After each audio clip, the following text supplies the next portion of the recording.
Welcome to Wordpath, a show about the importance of Oklahoma Indian languages and the people who are preserving and teaching them. My guests tonight are Linda Alexander, who is a Creek teacher, and Ted Isham, who is also involved in the class that she teaches and another class in Oklahoma City. Thank you both for coming tonight. I want to thank you doubly because we had tried to tape you all last week at a different time, and you had to come back a second time because of production problems, and so thank you very much. Linda, first of all, could you tell us how we would greet a person in the Creek language? How do you say hello? Isham. Let me try this. Isham. Isham. Isham. Thank you. While we're at it, just so we can hear a little bit of Creek right away, how would you describe, say, this picture here of the Cherokee woman?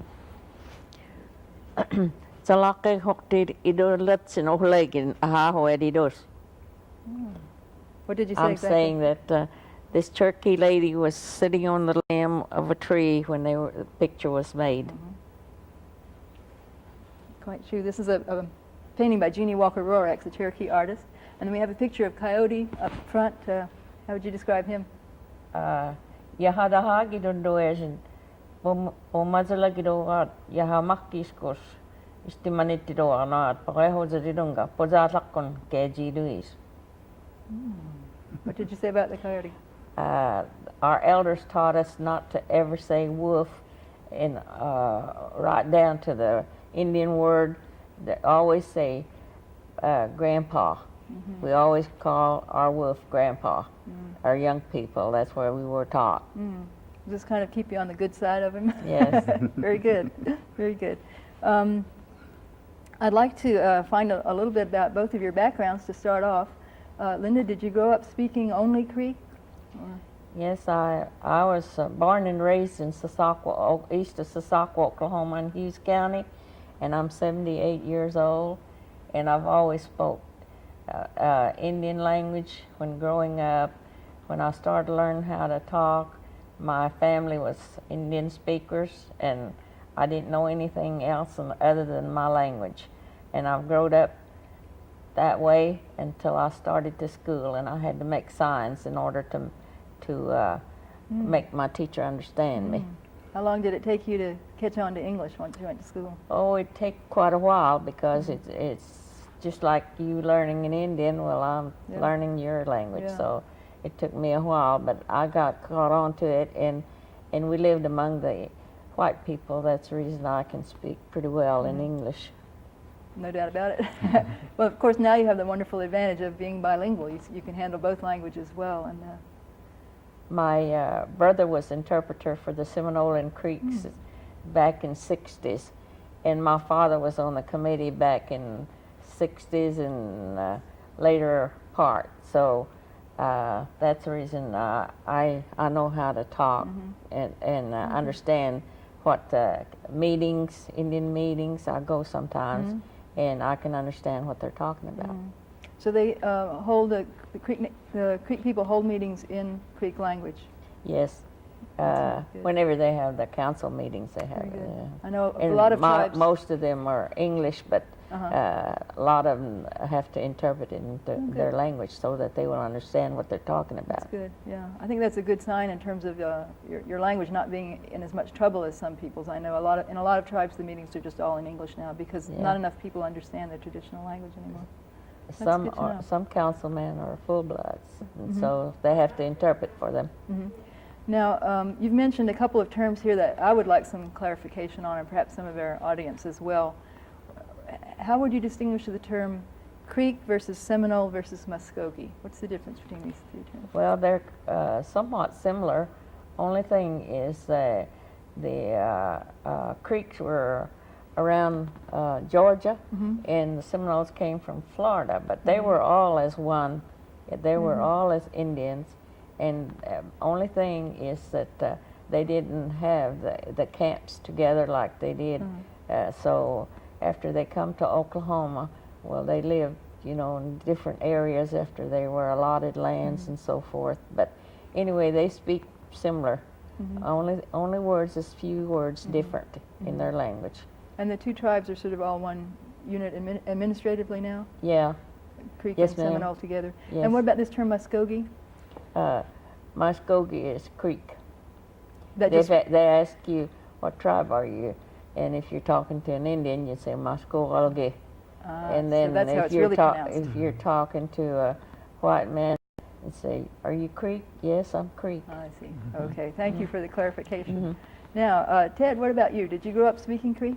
No, I didn't. I grew up speaking English like most people my generation. We've, especially in this area here, we're away from our national center, I guess, or our group Did you grow up in the Norman area? in Oklahoma City. But there's a lot of Indians, or Creek Indians, we'll say, that had to move away from the Creek Nation. So we end up speaking quite a bit of English, but it was spoken. Creek was spoken fairly regularly in my home. So you certainly heard it. Oh, yes. As a matter of fact, I'm being chastised now for not listening to my grandparents like I should have Yeah, by my elders. yeah. Not Linda. Linda wouldn't do that to me, but others. They Now, tease me. you have been a student of Linda's in her OU classes, haven't you? Yes. Tell us a little bit about the OU classes, both of you, as teacher and student. What was that experience like?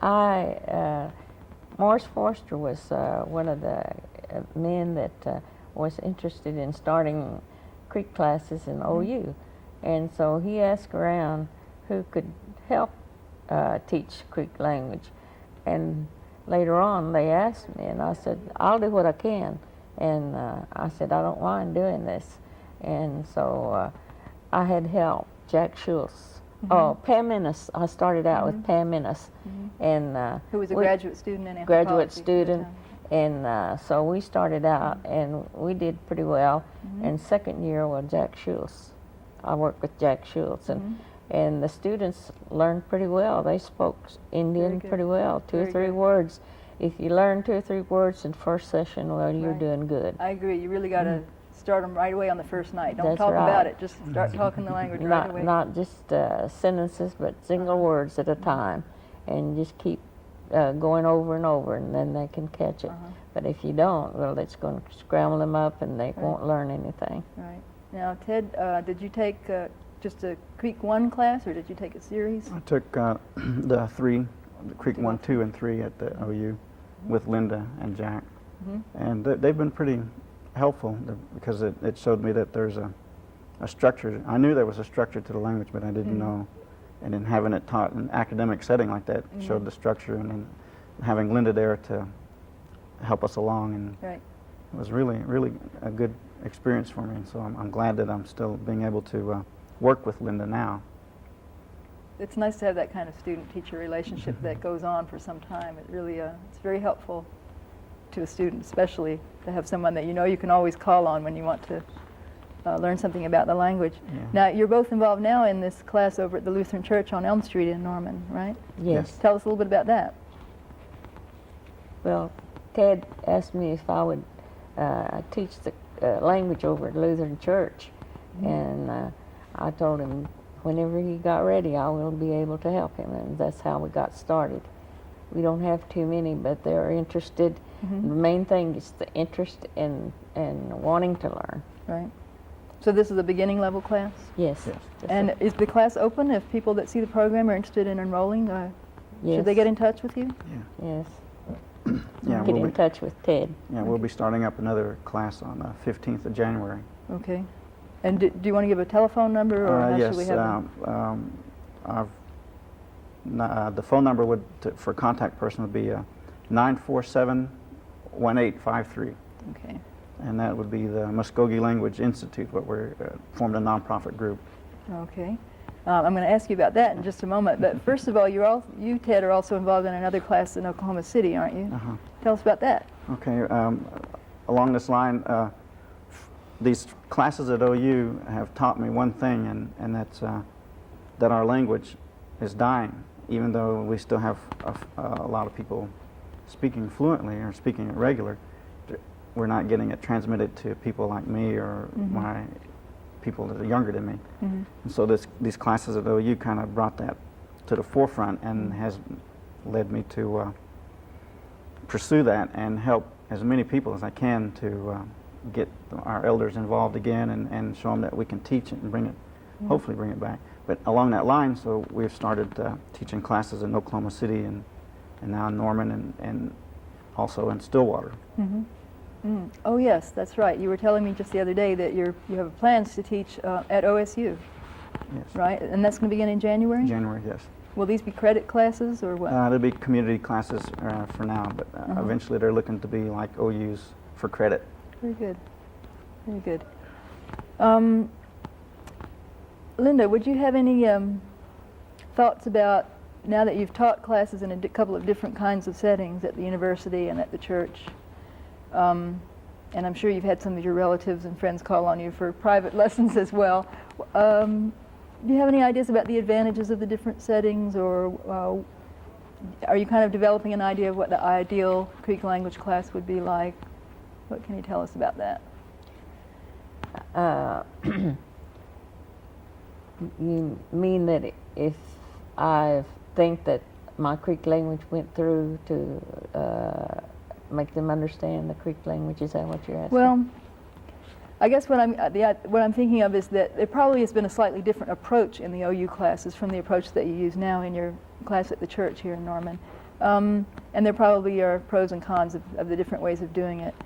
You're not, for instance, when you were at OU, you were working with a graduate student who was kind of doing the analysis and things. Have you Yes. missed that since then, or do you feel Yes, like you can handle that on your I own? missed that because he made me understand that he really wanted to put through to the class what he wanted them to learn. In the meantime, well, I translated the Indian words and showed them why these words were connected or disconnected in whichever way to pronunciations and Right. so forth. And a lot of my students were real interested in it, and some of them were Indians that knew their grandmothers spoke and their grandpa spoke, and that's why they wanted to learn too. It's especially kind of rewarding to teach students like that, isn't it? Yes, Because it is. they feel they're It about to makes you lose something feel- and they want It makes you feel good to Right. to tell somebody that wants to learn. Right.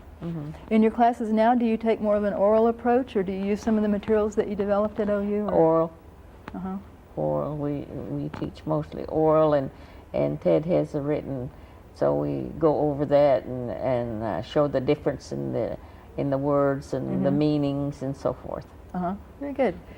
Ted, maybe this would be a good chance for you to talk a little bit about some of the materials that you brought to show that you've used in different classes. Okay. One of the materials that we've developed was we've gotten all our grammar ideas together and then put them into a grammar book, and we kind of use that now. We have vocabulary lessons and then the grammar breakdown of the language, and it seems to be working pretty good. But along that line, we've made tapes with them, and then we have tapes for another set of workbooks that are related to this, but in a little bit more in-depth, I guess, or more casual reading, I guess, not so much academic reading. It's very impressive just to see this stack of materials. The tapes look very professional. They have a nice little cover of them and everything, and labels. Maybe this is a good time to ask you about your organization that's devoted to, well, tell us what it's devoted to exactly. It's like I said before, taking these classes at OU has brought the realization to me that there is something that needs to be done, and for me, this is my only thing that I can contribute. I don't know. I know the language pretty well, but not well enough to say I'm a fluent speaker or even understand half of what I hear. But it's part of me, and as a part of that, I've joined with a couple other people. George Bunny was one. He's a teacher from Oklahoma City. And we formed a nonprofit group we call ourselves Mvskoge Language Institute. And it's a real high-power sounding name, but basically what we're doing is we're trying to get an outlet for teaching the classes and getting money to come in somehow. Once you're a nonprofit or institute or a group, an organized group, then you're more likely to get more help from people, government agencies or foundations even. Right. And as long as it can help further the teaching of our language, then that's what I'm for. I think that's an excellent idea, and you should have a nice fancy sounding name on your organization because it's a very powerful concept, and I think it's very forward looking of you all to start this up, because I know funding is just, a lot of different people I've talked to in different tribes that are trying to run language classes, they all complain about funding. You know, tribes have their budgets and they're always trying to cut back or not add new things to items, and of course the federal government and the state and the schools and everybody else are pretty strapped for funds when it comes to trying to add something new, and yet now's the time when something really needs to be done for Indian languages. So it sounds like you've decided we'll go and find some money, and I think that's a very smart idea. Very Not good. only that too, it helps people, like I said before, people that live outside the Creek Nation boundaries to have access to their culture.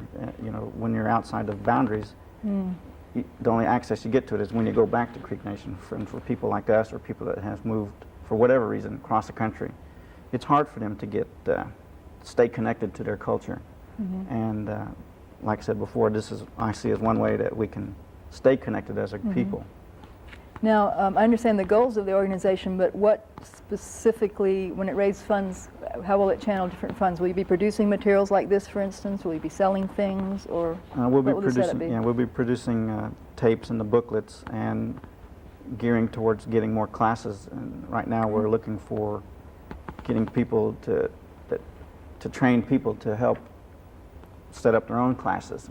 Very What good. I'd like to do is set up a pilot program for each community to have their own setup and maybe a standardized way of teaching. Like I said, That sounds great. when I had the OU classes, it really brought to me a real crystal clear the linguistic structure that I knew was there, but I didn't know how to get it out. Now that I have that knowledge, I can help get that knowledge out Very and good.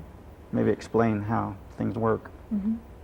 We don't have our map this week, but I would like you all to tell me just generally, you were talking about being not quite in the center of the traditional Creek area. What is the Creek-speaking area of Oklahoma generally? What counties or towns would we be talking about? It'll be Okmulgee and Mvskoge in Tulsa area, Hughes County, in McIntosh County. McIntosh County has the real Creek-speaking people down in there, and there's a lot of them down in there, but they just don't come out and you know, teach stuff like that. And let's see, and then Seminole County has a lot of creeks in there. Now, in the areas where there is a large concentration of Creek speakers or Seminole speakers, are there still quite a few homes where children grow up speaking Creek as their first language? Out in the eastern Oklahoma, I like Very good. McIntosh County and Hughes County. You find some little kids talking Indian. That's good. And that really amazes me. I go to a lot of these Indian dances, and we're invited to eat. Well, some of the little kids come around and say, what do you want, or In Creek. who are you, or what's your name in Indian, and that amazes me because it really makes me feel good that they're teaching their young ones in the beginning. When you learn in the beginning, you know what you're going to be up That's right. and feel for your own people and do for your own people. Right. The full bloods are that way, and I feel that way myself. I was brought up that way. So I feel for my own people, and I like for them to learn. I never was backward in keeping my own. Whatever I learn, well, I try to translate it. Very good. I certainly believe very strongly, I think I'm kind of hearing this by reading between the lines of what you're saying, that's the connection between the language and the culture. That's and all the right. different tribes, That's this is right. very important to people. I'm real full in Indian cultural life. I don't want to ever forget that, because that's the main thing that our elders taught us. So yeah, it's so much harder if the children grow up elsewhere and they're not around the culture and the language and they try to learn it later. They can still learn it later, more or less, but it's going to be so much harder for them. And they're going to have missed so much, whereas if you can get them while they're still young, it's just like eating and drinking and breathing. It just sort of That's flows right. through them. And it's just When as they're natural in as their can be. Indian culture, they don't do these drinking and smoking and all of that stuff. because we don't allow that in our Indian cultural dances and so forth. So that's, I believe in that fully. Right. Yeah. Let's see. You've already said a few little things for us in the Creek language, but could you tell us just a few more expressions some of the more important expressions that you might teach your students in the first couple of classes? You've told us hello already. What other common expressions do you like people to learn early on? I'd say, Mvskoge, do you want to learn how to talk Creek? That's what I would say. How would I say yes? Ehe, Jayaji.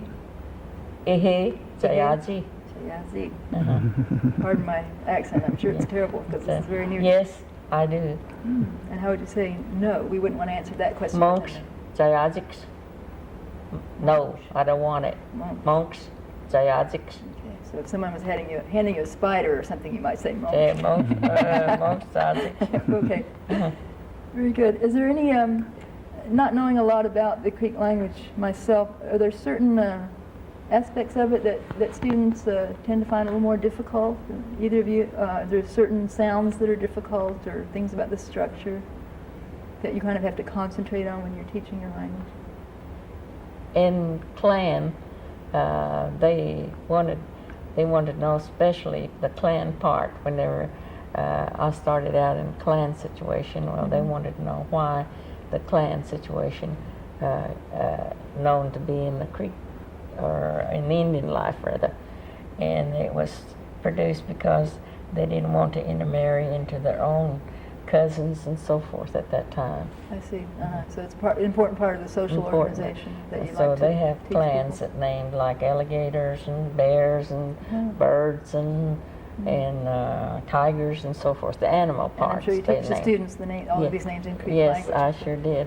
Well, now I'm going to really ask you to speak a little more Creek for us. You told me that you had a story that you would like to share with the audience, and it has to do with these with turtles and these turtle shells that we have on the table here. What are you going to be telling us about? Tell us a little bit in English first, so we know what we're doing.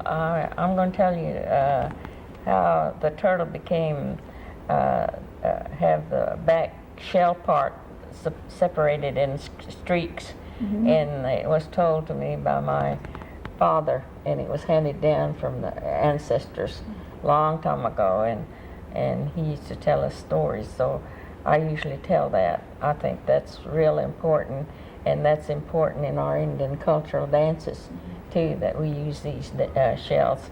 And I'll begin with in Indian. Please, tell us. Luzagaladesh hopunno aftoarit. Hoktagi hokko hojagi hojagi wilakton sosit. Ahalin. Ilawida don dahalaktoarin. And agoyagit. Yasin aftoas kezaktoarin stungun. Ahali mungin. And asin alit tigetugis kitchen. Sahokolarin. Tinarin. And ponau letunsis. And timbonahu itun. Aji hujagito arin ponau letunsis kezakit. Agoyagit. Kijabinohuit. Spatsit mitsit. Chidakosi hakit. Lojadad legadis. Kichodimbin legadidut. Ai support kidait. Idawak idon salakit. Salegin. Ai enen. Stu idohanaya. Hinsad annokesto hoigamakit legadidut. Halwina hitsadis kettokoimat hitstoarit. Nagi adigat poha hedzadidus mahogidonga. Stan madesin bonado adoske hojidang sumundoin ogadit. And hayuin ponakamalaktua tsadusukusu tsadulehle. Tsadulehle magit yahegis kehojion man yahekit ostan yahegarit. Ayahangan stund oat kisliskon idihabok toadidon. Luza hayuin tigabagit oat. Hinsin kiskidois maktokuans. As I was saying that the old people was telling their stories a long time ago, and the turtle is quite an important thing in our Indian dances and Indian cultures, and a lot of times in medicine-wise that the Indians use. But anyway, he was around the two women. They were pounding corn in a mug like this, what they call kijo, and this is kijabe. So he was around there just moping around, and he was around here just pestering those women while they were pounding corn. And that woman says, "Get away, we don't want you. I know you're hungry, but we ain't got nothing to feed you." So they pushed him away. And then the third time, she just took that girl, she got mad at him, and she took this mug and pounded him real good and mashed him real good. So he was mashed pretty well. So he just moved a little bit at a time, and finally he got to a log, and he couldn't crawl over that. He just laid there, and he looked up, and something told him to say the song that I was saying, and that means that rubbing the rocks together and put it together, that's solid. That means solid. So that's why the turtle was formed. Thank you very much. We're just running out of time, so I just want to thank you, both of you again, Linda Alexander and Ted Isham. Thank you so much. And let me see if I get this right. What I say? Maro. Maro. Hey. See you next time on Wordpath. Yo hene, na hene yo hene, ana magwana kita, wa pene manaone kita. Na hene yo hene, na hene yo hene, ana magwana kita, wa pene manaone kita. Na hene yo hene, na hene yo hene, ana magwana kita, wa pene manaone kita. Na hene yo hene, na hene yo hene, ana magwana kita, wa pene manaone kita. Na hene yo hene, na hene yo hene, ana magwana kita, wa pene manaone kita.